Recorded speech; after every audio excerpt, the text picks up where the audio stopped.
In his first start of the season, Mike Malone, proprietor of Knuckles Sandwiches in LA, picked up the pole. He and rookie Carl Hampton will lead a 40-car field to the green today. This half-mile racetrack in Albuquerque, New Mexico underwent even more renovations, including a name change to the ABQ Speedbowl presented by Zing Energy. And there is Zing Energy signage all over the place, just in case you forget that fact. Mark Thompson and Jim Kidd, first and second in points coming into this race, are starting pretty deep in the field. Will anybody else towards the top of the standings be able to capitalize? We will find out right after the trophy dash. David Bloom found himself on the pole after the inversion that takes place before the start of every trophy dash, but you wouldn't think that he was the slowest car as he gets out to a pretty big lead over Kyle Pitts and Hugh Patrick. But coming to the end of the first lap, we find out that 4 wide doesn't work. The SWH teammates Rich Roy and Danica Hollifield get together, setting off a small pileup in turn 1. Bobby Dwyer in the 72 and Luther Austin in the 06 were also collected, a pretty significant amount of damage for Bobby Dwyer's car. And coming back around to take the caution, Dalton Carter in car 700 picks off 3 cars in one corner to take second place. This was a sign of things to come, as Carter blasted by David Bloom, who stood no chance after the restart, and Dalton Carter, who drives for Mason Yokoyama's small operation, would cruise to a dominant victory.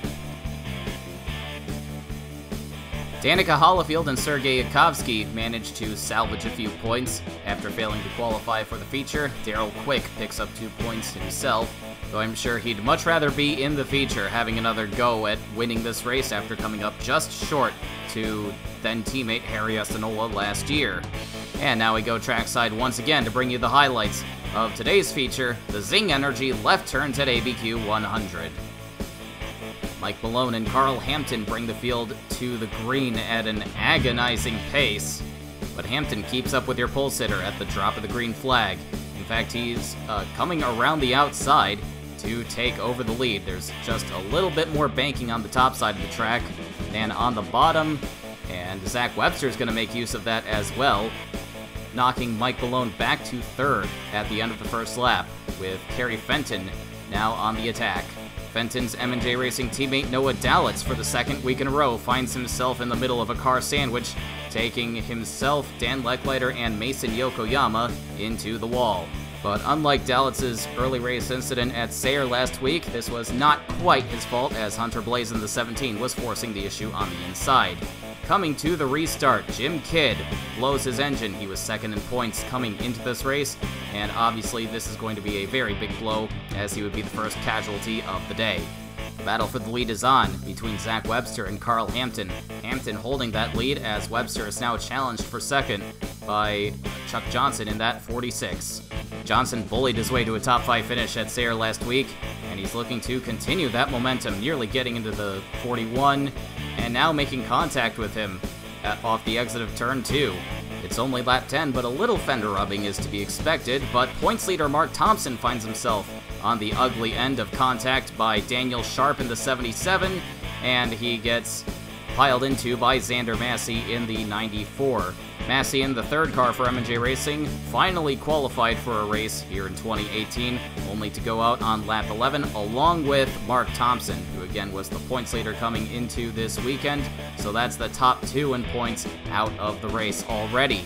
You just saw all the leaders diving onto pit road except for Packer Carroll, who stays out and takes control of this race.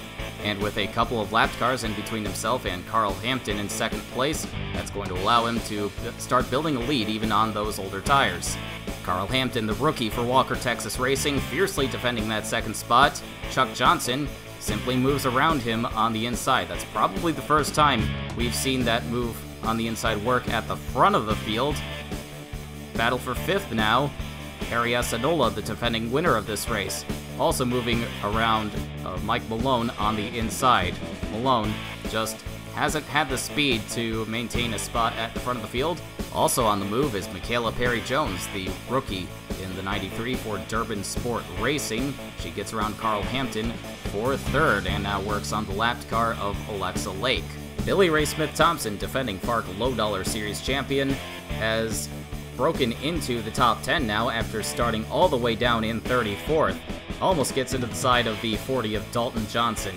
Mike Malone is still getting pushed back, quite literally, as he makes contact with Kerry Fenton, and now Zach Webster, finding himself 4 wide now, with Dalton Johnson. That's Anthony Griffith on the very inside, being followed by Grant Carsons, in his first time qualifying for the feature. We've got some pack racing going, like you would find at a super speedway here at the tail end of the top 10, with more cars looking to join the fight. That is Thomas Culler in the 83 for Desert Star Motorsports making his series debut. 3 wide among Todd Stater, Hunter Blaze, and Truman Ellison right behind him. And all of a sudden, we have 10 cars packed together like sardines. Zach Webster trying to hold them all off. Mike Malone fighting back around the outside, but he gets into the wall along with Webster. And Anthony Griffith, Hunter Blaze goes around. That all comes crashing down in a hurry. Dalton Johnson joins in the wreck as well. So the caution comes out once again on lap 25. Even more trouble for your pole sitter, and now Billy Ray Smith-Thompson gets himself into trouble with the lapped car of Noah Dalitz and Carl Hampton. That was the fight for 5th, coming back to the caution. And that's a lot of damage to the front end of the home house machine, but it's not like Billy Ray Smith-Thompson hasn't overcome adversity here at Albuquerque before. One of the best stories in modern FARC history was him flipping his truck over in a race here a few years ago, but his lead was so big that he won the race anyway.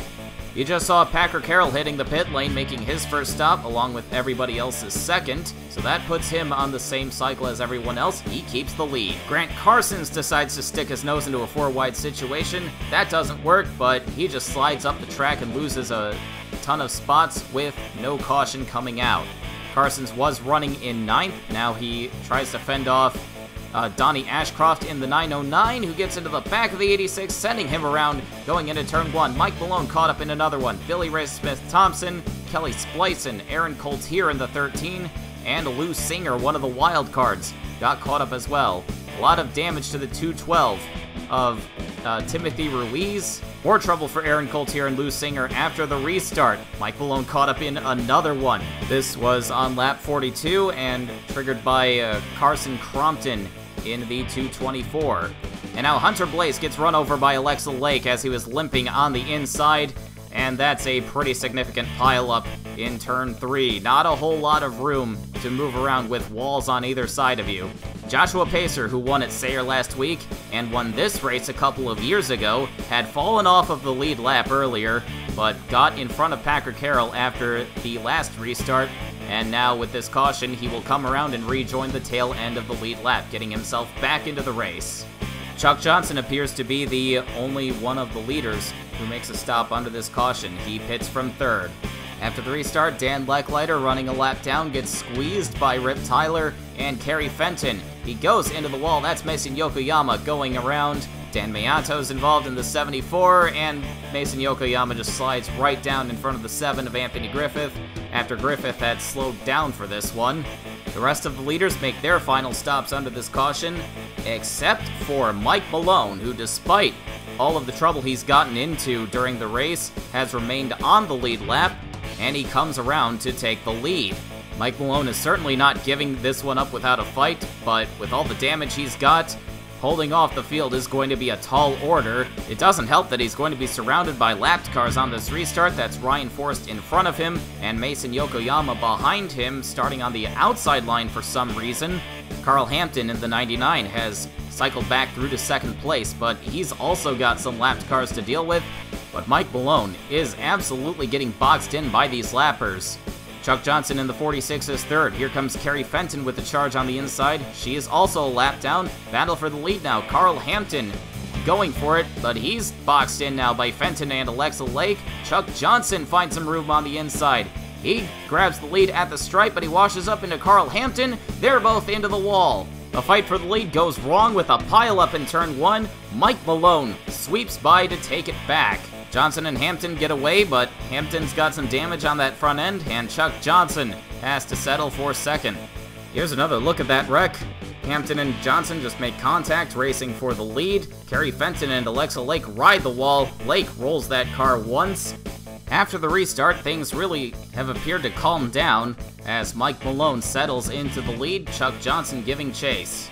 It's strange that Mike Malone struggled at the start of the race with a clean car, but now he's running up front and appearing to be untouchable once he's banged it up a little bit. Carl Hampton still holds third, but he's being challenged for that spot by Thomas Culler in the 83, who we talked about a little bit earlier. Culler is making his FARC Low Dollar Series debut today for Desert Star Motorsports. He'll be in this car at the road courses, but here at Albuquerque today, he's fighting for third. He grabs that spot as we now look at Joshua Pacer, who has made his way back up into fifth. Pacer won at Sayre in the Ike Durbin car last week. This week, he makes his first start of the year for the Jones Sport 88 team, the same car he won this race with 2 years ago and almost won the championship with in the ill-fated FARC-off format. He makes a little bit of contact with Carl Hampton, now trying to grab fourth from the 99.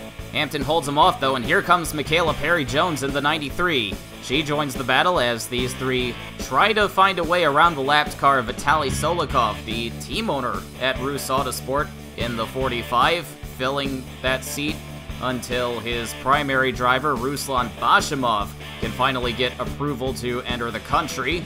Michaela Perry-Jones completes the pass for fourth as we return to the front of the field. Mike Malone has checked out as we approach 20 laps to go, but it is not by any means a lonely lead, as he's been passing lapped cars left and right. In what has turned into a race of survival, Todd Stater has made his way up to 6th, redeeming himself after the rampage he went on at Sayre last week, netting himself a 25-point penalty, so he came away from that race with -1 point. But today he's got one of the cleanest cars on the racetrack, and he's making the most of it, trying to work on putting Billy Ray Smith-Thompson yet another lap down. He's been in and out of the pits all day with all of that damage. 17 laps to go now. The battle for third is on between Michaela Perry-Jones and Thomas Culler. Jones takes it with ease as Culler gets boxed in behind Alexa Lake. But Perry-Jones has some work to do before she catches second place Chuck Johnson, who now contends with all of this lapped traffic, with Mike Malone getting farther and farther away from him. That's Carl Hampton in the 99, who was in third after the restart. Now he's among all of the other cars who have gone a lap down. Chuck Johnson not having a whole lot of patience as we near the end of this race, going 4 wide with all the lapped cars, including Harry Essanola in the 2, who won this race last year in a thrilling duel with Pearson Sweeney teammate at the time, Daryl Quick. Enola gets squeezed into the wall by Carl Hampton. Now, even though these guys are off the lead lap, that is a battle for position. So if it looks like these guys are really fighting each other, that's because they are. We haven't talked too much today about Daniel Sharp in the 77, the second car for Team Thunder. He hasn't had the cleanest of debuts, as we see Rick Forrest stopped on the inside. That's going to bring out a late caution. But Daniel Sharp has moved his way into 10th in his series debut, as Rick Forrest has nowhere to go but to park that 8 car on the next to the inside wall on lap number 94. This is going to set up a 2-lap shootout. Lapped cars will no longer line up on the inside, which gives Mike Malone an absurd cushion in between himself and second place Chuck Johnson. And Malone takes off with ease. We might receive several complaints about how the lapped cars are mixed in with the leaders towards the end of these races, but Mike Malone certainly won't be, as he takes the white flag. Mike Malone has been poking around the FARC ranks for quite a few years now, running part-time in the Low Dollar Series, while running full-time in the various support series, and his dedication is going to pay off today with his first career FARC Low Dollar Series victory. I'm sure that the trophy is going to be very proudly displayed at Knuckles Sandwiches in LA. Chuck Johnson would hang on to second place. Michaela Perry-Jones and Thomas Culler grabbed their first career top 5 finishes. Todd Stater redeems himself with a 5th place, and Rip Tyler was the last car to finish on the lead lap. Mike Malone was certainly very fast during that last green flag run. Vitaly Solikov, the Rus Autosport owner, has a pretty respectable run in 21st, considering that he hardly races anything. It could have been a much better day for Rick Forrest, who was running in 8th until his mechanical failure dropped him to 22nd. And it wasn't a much better day for Billy Ray Smith-Thompson, who was in and out of the pits all race and ended up 14 laps down. And of course, Mark Thompson and Jim Kidd, first and second in points, were the first cars to go out. But looking at the point standings, Mark Thompson is still on top of the boards, thanks to his 2 runner-up finishes to start the year. Jim Kidd, not so lucky. He drops down to 5th. Joshua Pacer moves up into 3rd thanks to his 8th place finish, taking that spot from Anthony Griffith after the 7 team's troubles today. Mike Malone, today's winner, jumps all the way up into 7th with his perfect 125 points, but we won't be seeing him on the track again until the series returns to New Mexico for the running of the Roswell race. And it's been an absolutely miserable start to the season for defending champion Billy Ray Smith Thompson. He finds himself all the way down in 25th. Next time, the FARC Low Dollar Series will head back to the Lone Star State for the running of the Patriot Cola Star Spangled Flavor 100 at the Texas Motor Speedway.